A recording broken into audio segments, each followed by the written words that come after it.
Hello, you wonderful people, and welcome to another episode of Not Too Comic Book. This being a show where I talk about TV shows that are adaptations of comic books. For today's episode, I'm going to talk about season 1 of The End of the Effing World. Obviously, I'm going to jump right into this full on spoilers.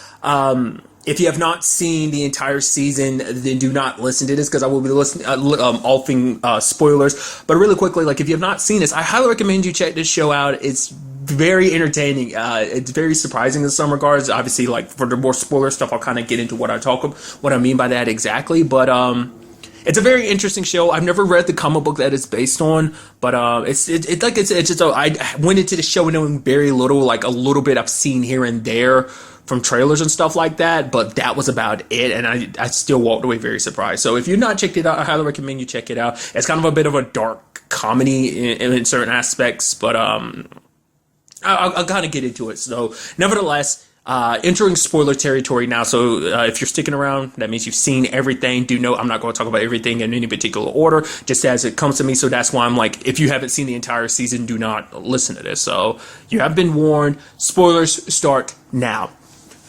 Holy crap, is this show really good and just wild and crazy in the sense of it's kind of got that Deadpool thing going on where it's Deadpool, it's very interesting for being a weird, it's actually a really good romantic movie because it you find you believe in the romance between him and Vanessa, but it kind of works in that same regard with James and Alyssa. It's because for one, you have James starting off as I'm a sociopath. She's going to be the first one I kill. I wasn't expecting things to play out the way they do. I kind of thought that it was going to have a dark ending where it's he's yep, I finally done it, and now. Because every time he kept making excuses, no, I can't kill her now. It's it'd be so easy now, but it's the car's there. It's going to lead, it lead police right to me, so I can't do it. And he just kept putting it off and off. And I was just he really is just trying to legitimately look for his right moment. But it's as time is going on, and it's something he talks about multiple times throughout the episodes, it's she actually made him feel something. For the longest time, he stopped trying to feel things, and I guess we can all kind of trace that back to his mom's suicide. Super dark. It's holy crap. And not only did she kill herself, she did it in front of him in a super messed up way of just driving into the pond like that. And it's one of those situations you could kind of see ahead of time what her situation was, because they're that. It's James' dad is kind of oh yeah, come on, you can do that much. And just the way she's looking, I'm she's suffering from heavy ass depression, isn't she? And it's it's just sad that it kind of played out that way, because he even made up that whole excuse when he was talking to Alyssa. First it was oh, my mom's in Japan. I was huh. And then he was talking to that random dude and admitted that his mom's dead. Even Alyssa's whoa, you're gonna tell this random person that your mom is dead, but you're gonna lie to me about it? Which I guess is just because that kind of set him off, set him down that path and everything. So, but what I like about it too is both of the characters are kind of messed up in their own right. Alyssa's got her issues. It stems from just her family life, and for her it's just and I like her monologue a lot of times, because she even calls herself out. She's why did I say that? She's oh, I love dancing, but I never feel embarrassed. I usually only feel embarrassed when I'm talking, in particular after I've said something, because usually when I say something stupid, she's oh yeah, we should dance naked. She's something stupid like that. And I love that she's very critical of herself in a sense, because it's very human.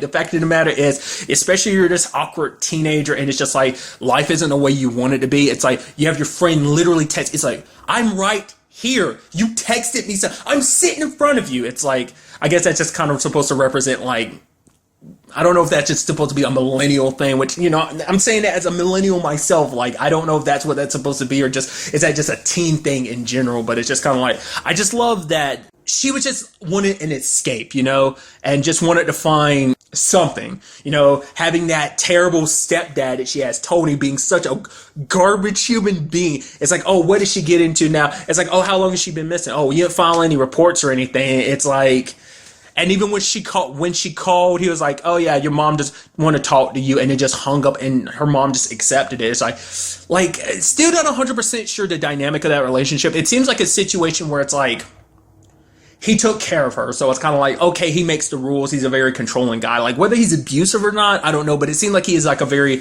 controlling guy, because it's oh, he's throwing these parties, and her mom's no, Alyssa, I need you to come out there. Please kind of come out there for me. I need you to do this for me. So I don't know, that was kind of interesting. And I thought it was kind of interesting too how there were parts she was actually like, honestly, I could find myself kind of being in love with like James. You know, it's like, holy crap, like she's like on some occasions she could see herself really falling in love with him, but at the same time she's like, he's so distant and he feels like such a complete stranger. It's like I said, it's just so interesting because she got so upset and just mad and just like, let's run away together and everything. And even, like I said, she's even trying to keep calm in certain situations when it's like on the inside, she's flipping out, which I think even kind of caught James off guard sometimes. Like, wow, you were handling this super well. Because even he was kind of being bothered by a lot of things. Like, but, I mean, first of all, let's talk about the fact is them ending up in like a serial sadist, whatever his situation. I'm sure he killed all those women. Clive did not see that twist coming in the storyline. It's like, holy crap. Especially because you could see the key signs of things not necessarily being 100% there for James in that situation. Because when he saw it, he was like, shit. He didn't go like, oh my God, this is amazing. It's like, no, even he was kind of like disturbed by that. But, I did not see that turn coming like that.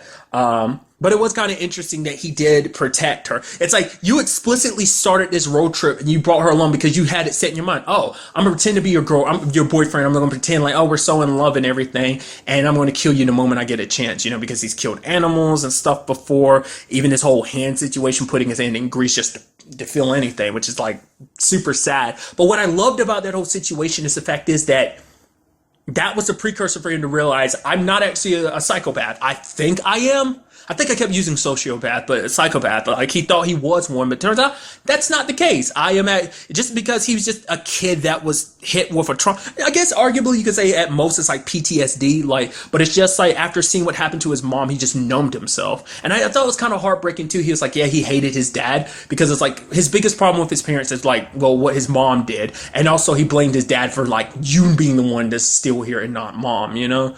And it's actually because his dad is actually a good guy, even though it's like, I want to punch him in the face and everything. But it was just kind of like when the situation came down to it, it's like, oh, why didn't you say anything about James stealing cars? Like, I didn't want him to get into more trouble. Oh, what about your eye?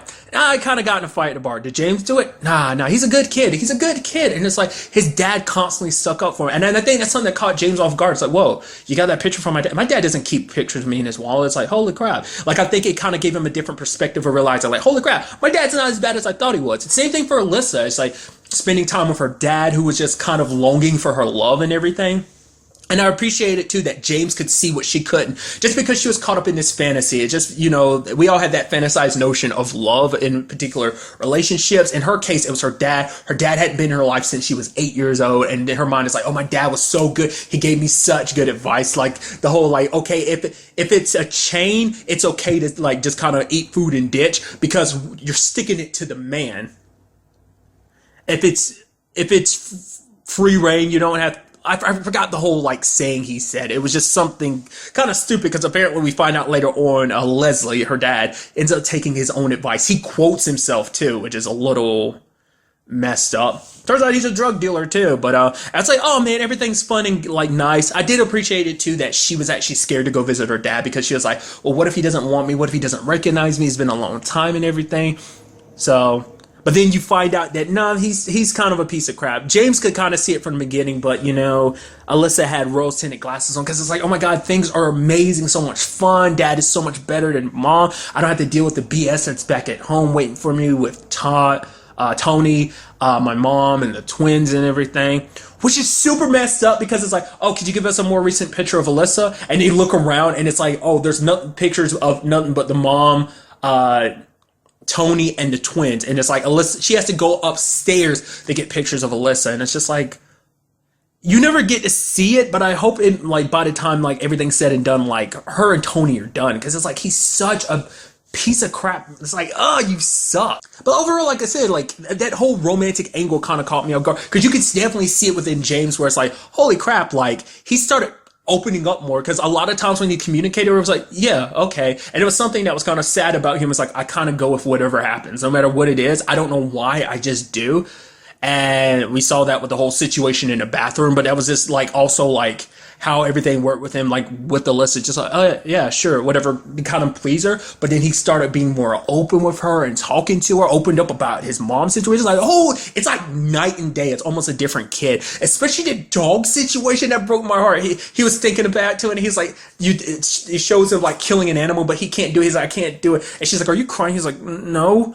And then she had to be the one to do it. I was like, that's kind of like I said, the whole situation is a very messed up love story, but in a way kind of sweet and endearing, because it's like they both started this off being one thing, and then they slowly transitioned to actually care about each other and miss each other when they weren't around. I also like the whole situation with Alyssa and that mall security guy, Emil. She's like, I'm not going to have sex with you. He's like, wait, what? Yeah, like, I'm not going to have sex. He's like, I don't want to have sex with you. If I'm going to have sex with somebody, it's going to be with my wife. It's like, what the hell are you talking about?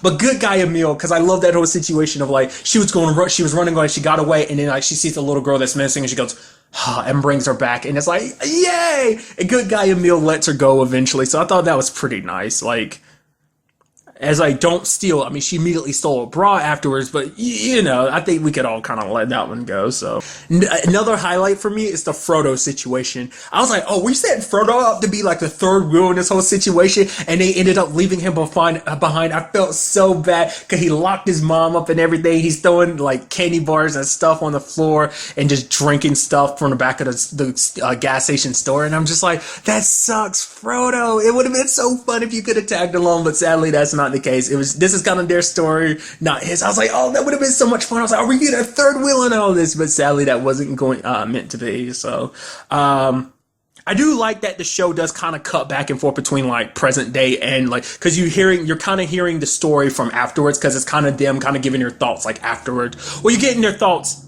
at the moment, but at the same time, there's certain situations. It's like, oh yeah, like we took care of that guy. He was a terrible human being. They should give us medals. And then it cuts to, they didn't give us medals. And so I like that like aesthetic of how that whole thing, where I like how small this story kind of is. Like, it didn't involve like a lot of characters, because you didn't get to even really know James and Alyssa before. I mean, you got to know them, but it's like, oh, who they were at school and stuff like that. It was a small part of like, oh, we met at school and now we're running away together. It's like, it's just interesting to me like that. You don't need all that fluff, in a sense, because it's a very short show. I wasn't expecting that going into it. I was like, oh, I thought this was going to be like an hour-long drama. It's like, no, they're like ranging from like 18 to like 20-ish minutes, like half-hour episodes, and there's only 8 of them too, so I thought that was kind of interesting. But another element to the show I really liked was the whole Eunice and Terry thing. Obviously, there's that awkwardness of like, oh, we kind of had that drunk one night stand. Obviously, it kind of meant a little more to Eunice, and then Terry just kind of being a dickbag about it. But I also thought it was kind of interesting because Eunice was the one that was all about like, we need to kind of dive deeper into this situation. Also, that Clive's mom, that kind of caught me by surprise. I was like, oh man, that sucks. I didn't know who the old lady was that found him. I was like, oh, that's his mom. That sucks. And then it showed her burning the pictures, because I noticed that the pictures weren't. I was like, oh, where the pictures were? She burnt them. No one's gonna know that he's a monster. No one's gonna know that. I was like, that sucks. But then you see in her kitchen, she has the tape recorder. She has the camera. I'm like, oh, the recording's still there. But you have Eunice kind of talking to her like, these type of things tend to come out, so you might want to kind of put yourself out in front of it, which ultimately the mom turned the evidence in, and it turns to that whole situation. Like, Terry's a little messed up, because it's like, yeah, James and Alyssa did some bad stuff. Like, they went all Bonnie and Clyde, which obviously is the biggest comparison you can make in this. But yeah, they went super Bonnie and Clyde, but it's like that situation is like, well, it was possibly self-defense. And in that situation when they were robbing the gas station, it's like, James didn't have a gun, and I also like that. She's like, "Oh, really? What's her name? Jocelyn, I think is Frodo's mom." She's like, "Okay, what kind of gun do you have?" And then he says he says all this stuff, and it's like, "Oh crap, he knows about guns." And you have Alyssa in her head like, "Yeah, great job, James," and he's kind of nodding along with her. I'm just like, oh, it's so good, the interaction between them, Like I said, it was like this weird awkwardness between them that kind of blossomed into beautiful love, because I am a sucker for romance. I am a sucker for a good love story, as I've said countless times before. So, But getting back to what I was talking about, the fact is that Eunice was like, okay, okay, there's more to this. Like, we, do a little bit more. But Terry is like, no, we're not social services. For now, we'll just arrest him. She even said this line where she's like, well, we could just wait, a few more days until they turn 18, until James turns 18 and he could do some serious prison time. And she's like, Eunice is like, wait, are you, what? And Terry's like, what? I'm just kidding. It's like, you were serious. It's like, I get it, but it's like, there's no compassion there. Like, the fact of the matter is what matters the most is the truth. Because at the same time, it's like, it's not like that guy was, I get it. There's the whole process of like, yes, they did a bad thing. Even if it was out of self-defense, it's still kind of a manslaughter situation. But the fact of the matter is, it's just, it sucks that things kind of played out like that, that she's like, no.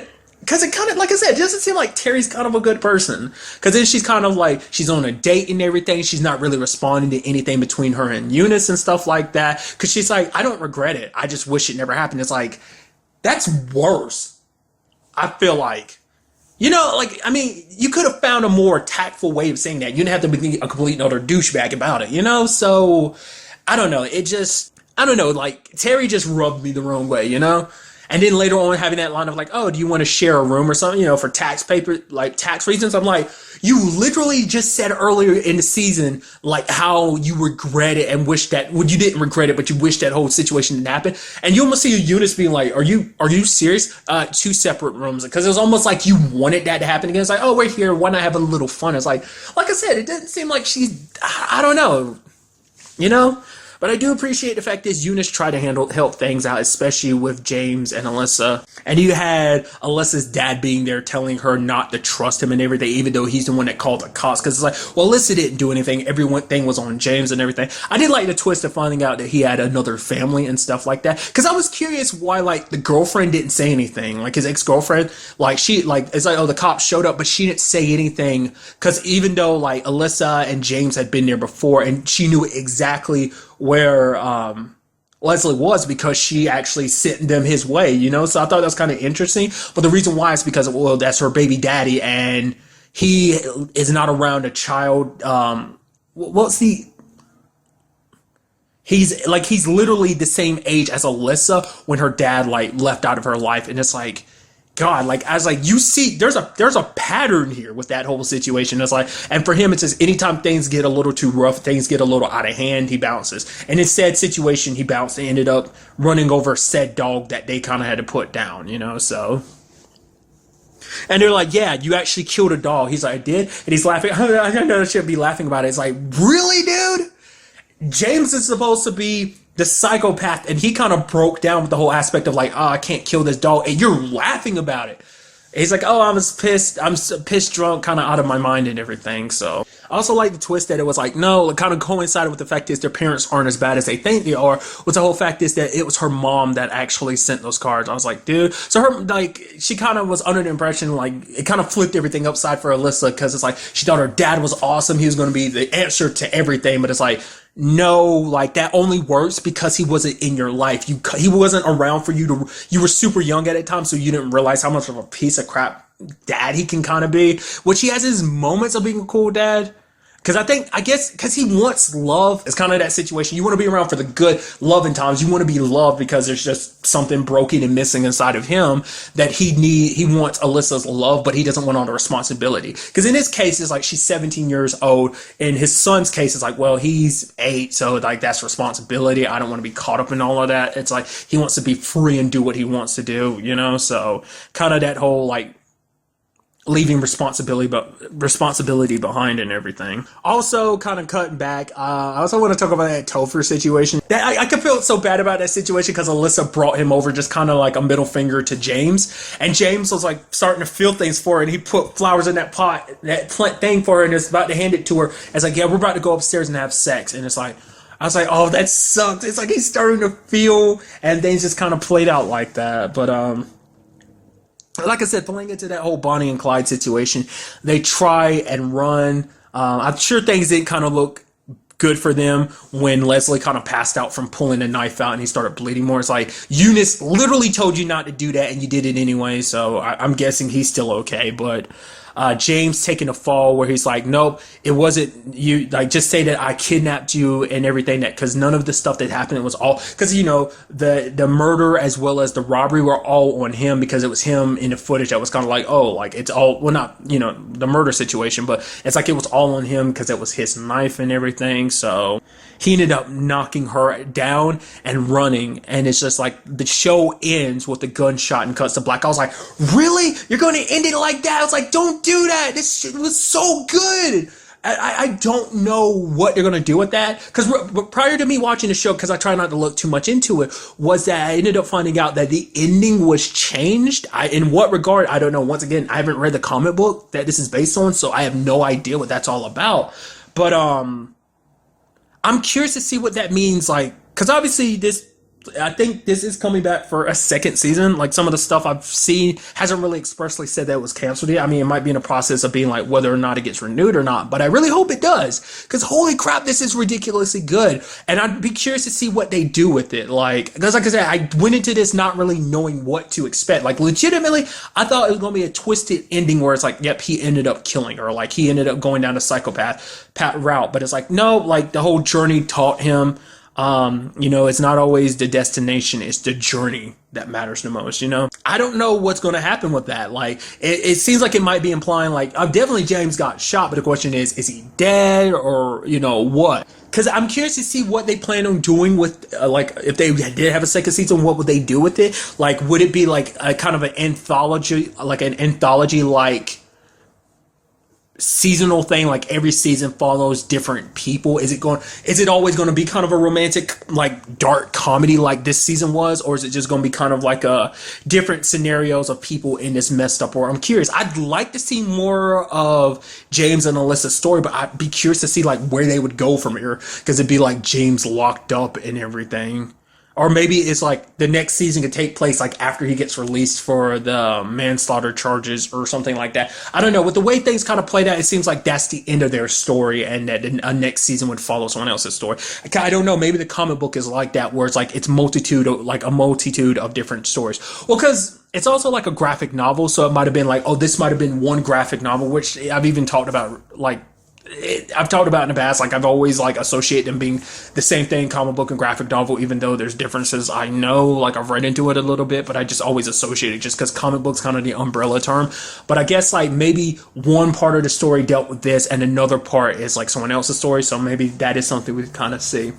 I plan on looking it up afterwards. I didn't want to talk about it in this particular recording, so I didn't look into it, but I'd like to find out what it is about the ending that was changed. Like I said, it was something I glimpsed at really quickly, so I don't know whether it's like a big difference or whether it's a minor difference or what, So, like I said, it is in a twisted way, like I made a comparison earlier, it is very much like Deadpool in the sense of like this weird and crazy love story, that like I said, it took a lot of turns I wasn't expecting, especially because it's interesting too, because Alyssa never found out the truth. It's like, oh, why did you have that knife? He never really answered. He was just like, oh yeah, I got it from my dad. That was about it. He never expressed it as like, yeah, this whole thing was about me potentially killing you, but it turned out not to be the case. Because I also like that sweet thing of like, he thought that he was her protector. It's like, she ran away from me. I was just trying to protect her. But it's like, no, Alyssa was his protector in the sense of like, and I guess the best way to describe it, and this kind of my understanding of it, is she grounded him.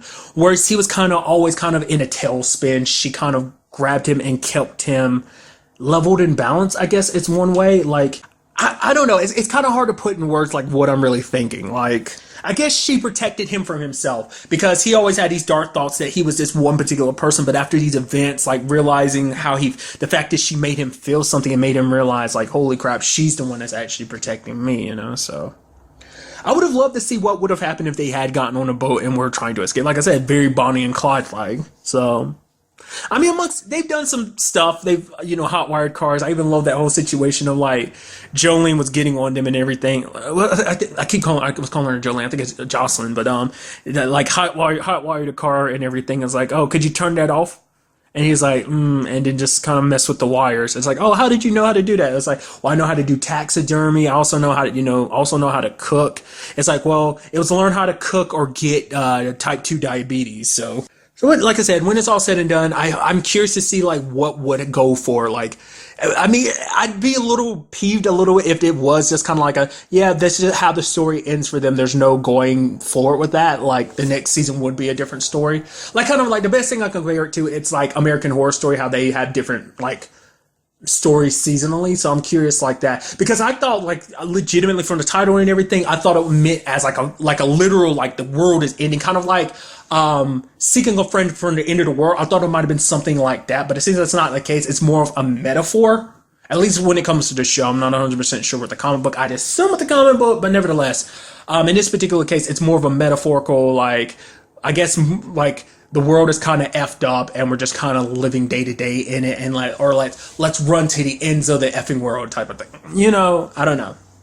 I guess it ultimately comes down to how you want to interpret it, but still. My point is like, I'm wondering what would happen between Alyssa going back. You know, it's like none of that stuff really falls on her. It all kind of falls on James. So would things be better between her and her mom? What does that mean for like James's dad, like Phil, like what that means going forward for him, like dealing with the kind of the aftermath of all that?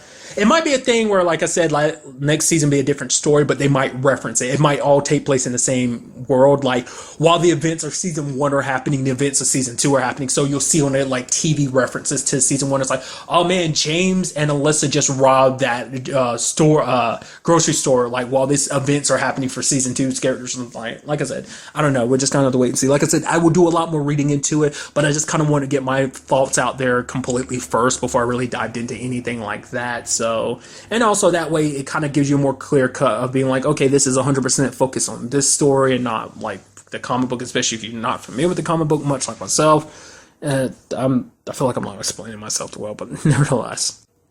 But really, that's all I want to talk about in this episode. To the next time we meet, be happy, be safe, live life to the fullest, and enjoy it. Good day and goodbye.